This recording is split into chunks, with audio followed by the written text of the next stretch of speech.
Gabriel, a gente estava falando quando a gente se enrolou lá, né? Nos dois agora. Que a gente ia começar a falar sobre, por exemplo, a candidatura de incluir o Humberto Matos para a gente começar a falar sobre o cenário para 2026, né? Saiu agora, recente, hoje ou foi ontem, a mais uma pesquisa que a boca do jacaré da aprovação já abriu. Abrindo. Choro pros haters. E aí a gente pode incluir aí desde os decaches da vida, que diziam que ia para a bancarrota, inclusive o próprio Humberto Matos. E aí nós podemos nomear Gustavo Gaiofatos, Jones Manuel, Croezinhas, Suede. Ai! O PES e o nosso querido, ou como eu gosto de dizer, o nosso desquerido PSOL, que é uma coluna, né? Uma costela do PT. Foi criado para ser antipetista, como nossa Thalita sempre lembra. E nesse caldo, né, que a gente estava falando sobre antipetismo, nós vemos correndo por fora Humberto Matos, que ora pousa de fado sensato, ora não, né? E aí a gente vê ele sendo convidado a peso de ouro, ou não, né? A gente só imagina, porque foi convidado diretamente por Elias Jabbour para integrar o PCdoB. Ele, quadro antigo. Né? Ligado ao CC do exatamente. Comitê Central do partido. Então não tá indo com pouca... Não tá indo com pouca pompa. Mas se tá indo com essa pompa toda, a gente também não sabe. Né? Justamente também nessa tentativa do PCdoB conseguir a cláusula de barreira para conseguir quebrar a federação com o PT e caminhar só, que eu creio que também é uma intenção do próprio PT, que na verdade o dar as mãos e o pedir para fazer, inclusive criar aquela grande federação com todos os partidos de esquerda, para que com isso cada partido fosse caminhando aos poucos, porém por questões inclusive partidárias, né?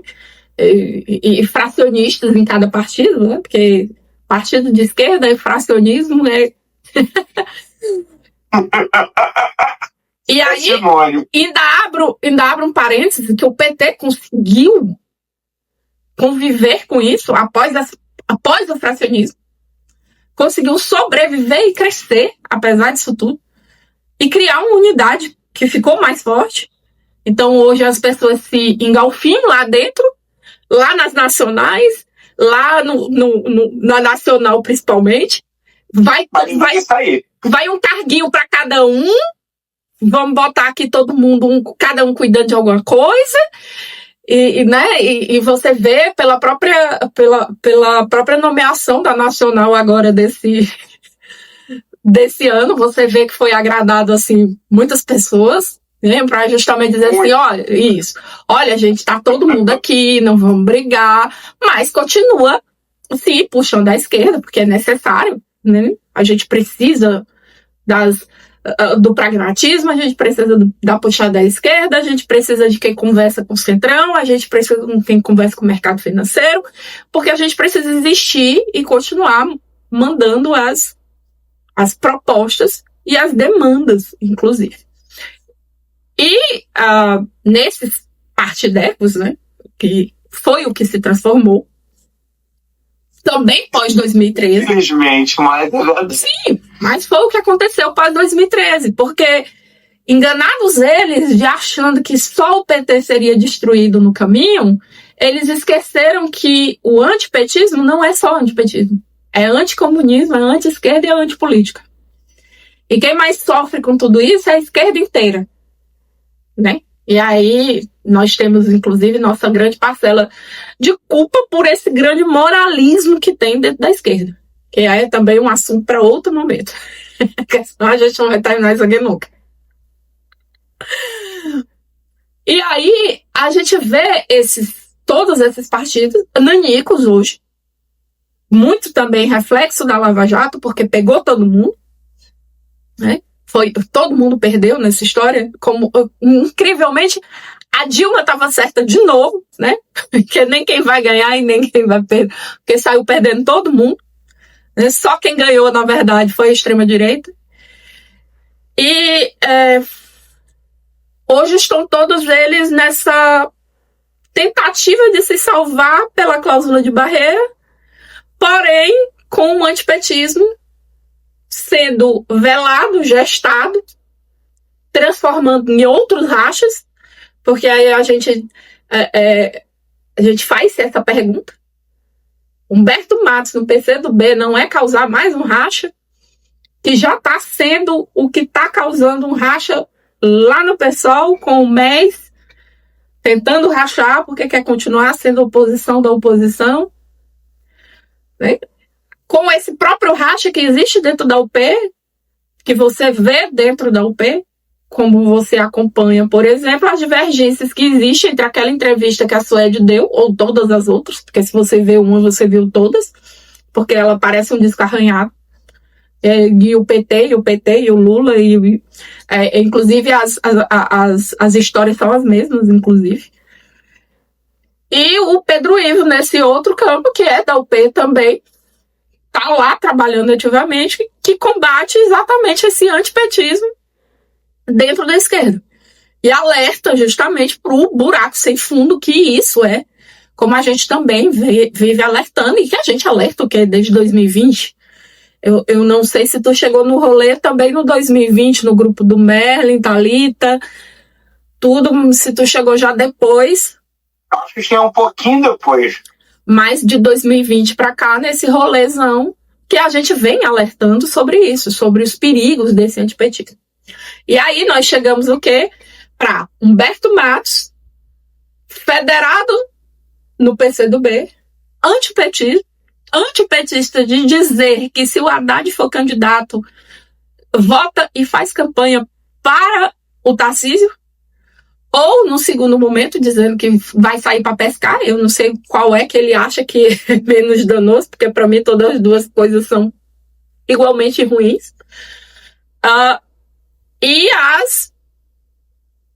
os pessoas, né, tipo Sâmia, Glauber, Melchiona, que vão querer o santinho com Lula de novo, né? Porque eles não deixaram de fazer o santinho com Lula.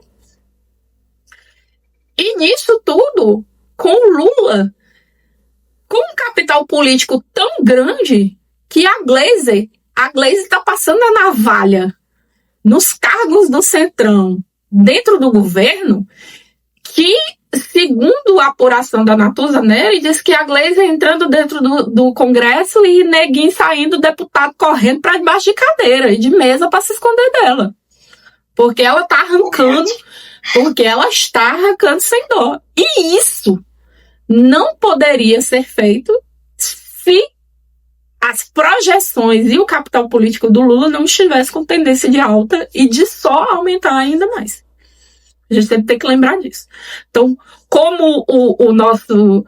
Não só... Aí eu vou dizer assim, aí você pega e deixa um pouquinho o historiador, ou ao menos tempo.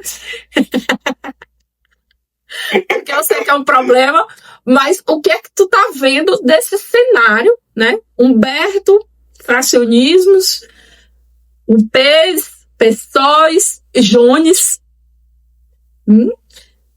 para esse cenário de 2026.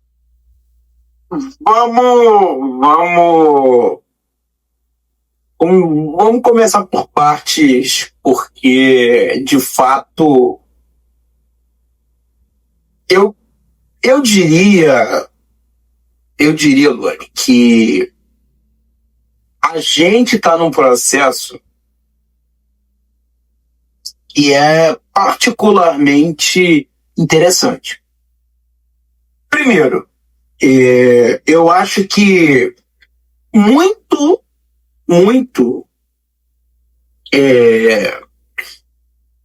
se cobrou do Lula, principalmente por uma esquerda mais radicalizada, caminhos de enfrentamento ao Congresso Nacional. Vou começar por detrás e aí a gente vai amarrando as pontas, né? Eu acho que a Glaze hoje consegue dar conta de alguns aspectos e consegue ser bem incisiva de uma maneira que não estava sendo possível de ser feito em outros momentos, em função de um quadro de aprovação política maior, né? O governo Lula está melhor avaliado pela população, não vai melhorar muito mais do que está. É uma ilusão a gente achar que a avaliação do governo Lula vai melhorar muito mais do que está. A boca do jacaré tá levantando, mas assim, vai parar ali mesmo. Acho que a gente não vai chegar, no máximo a gente vai ter ali 55%, no máximo 55% de aprovação do governo. Eu acho que a gente não vai ter muito mais do que isso. Ontem, para quem estiver vendo, falando aqui no 24 de outubro, quando saiu as primeiras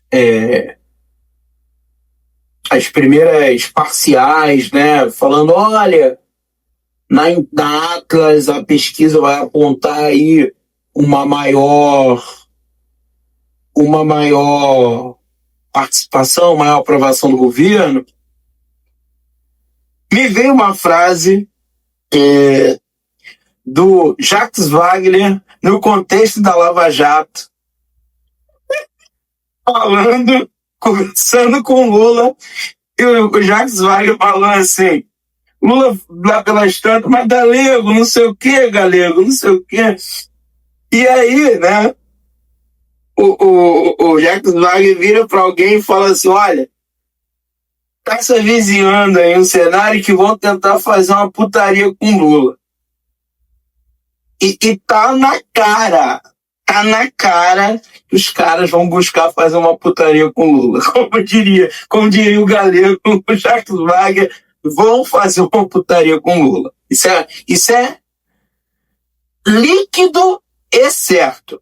Então você que está me ouvindo, não precisa ser analista político, não precisa dedicar horas do tempo, como a gente faz, para saber que está se preparando uma putaria com o Lula. Estão querendo pegar o Lula na Arapuca.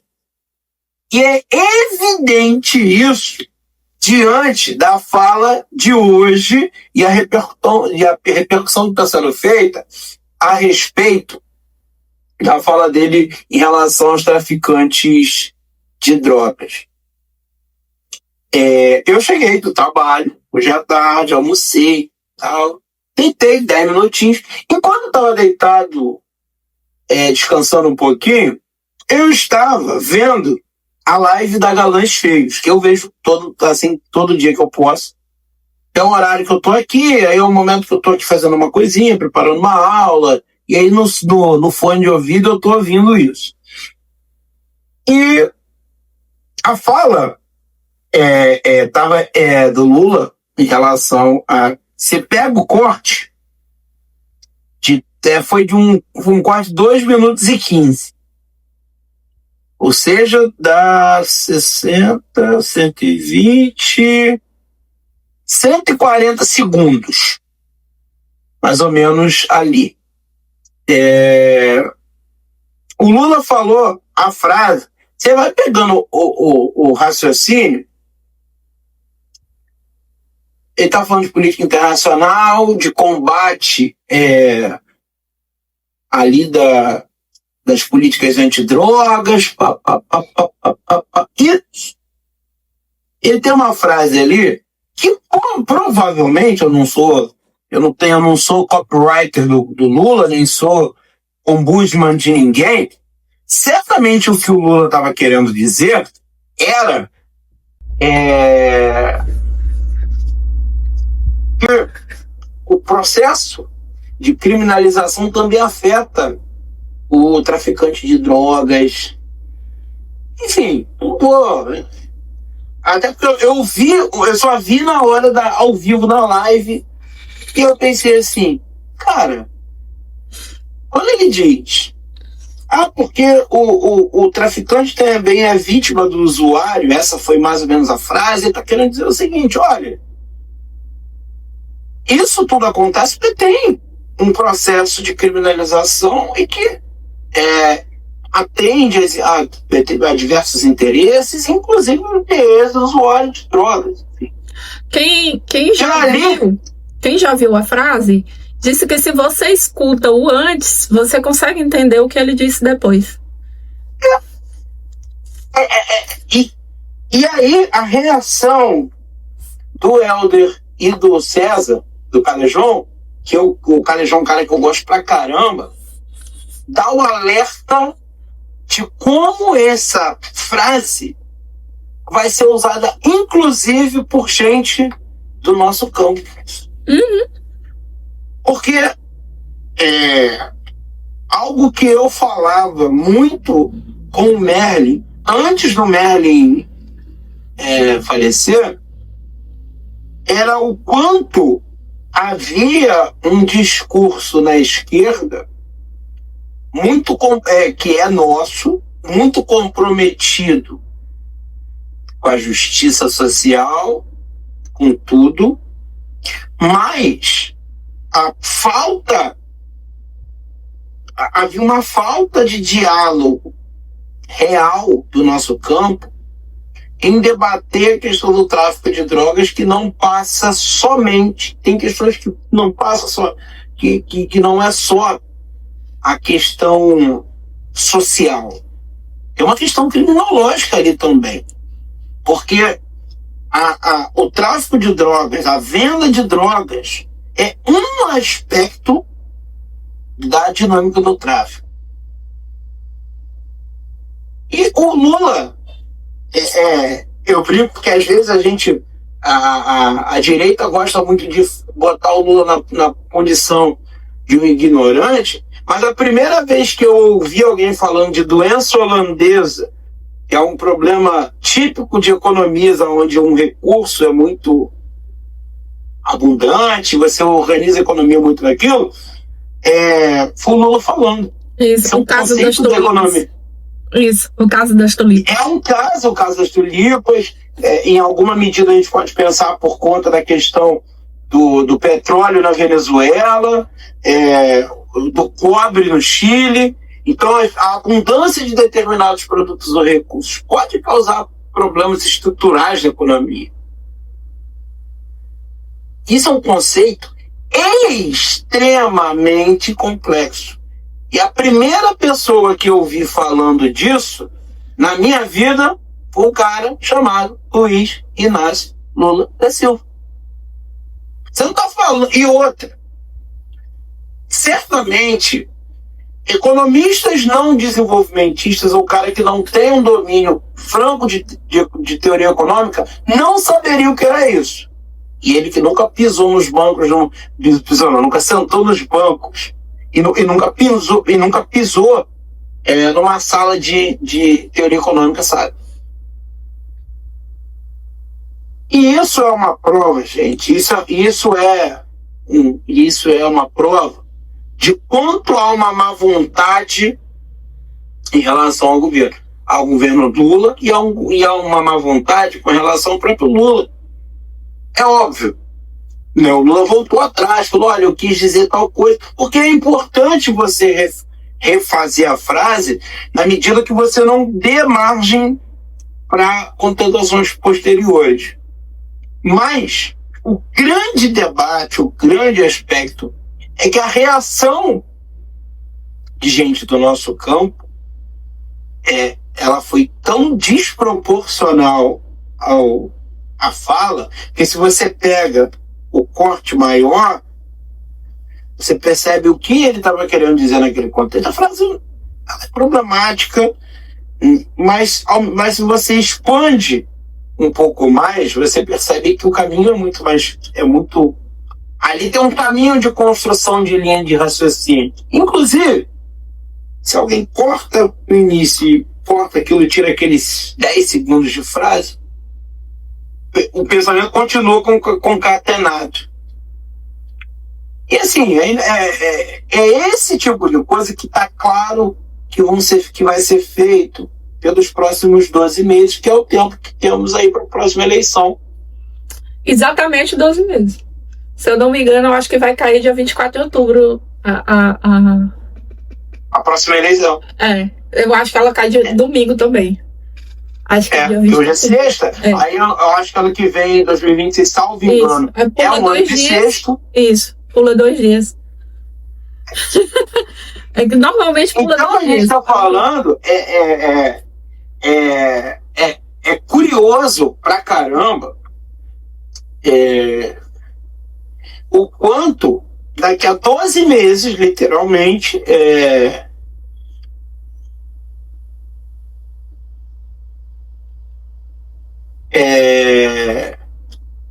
a gente está, inclusive, a gente está exatamente.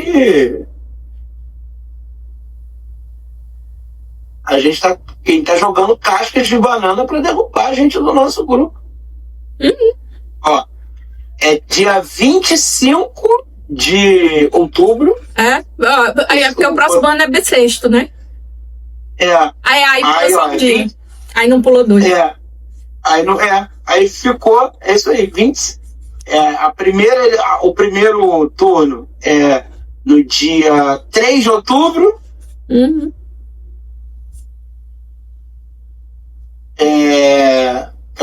Desculpa, dia 4 de outubro e o segundo turno no dia 25. É isso mesmo, daqui a 12 meses.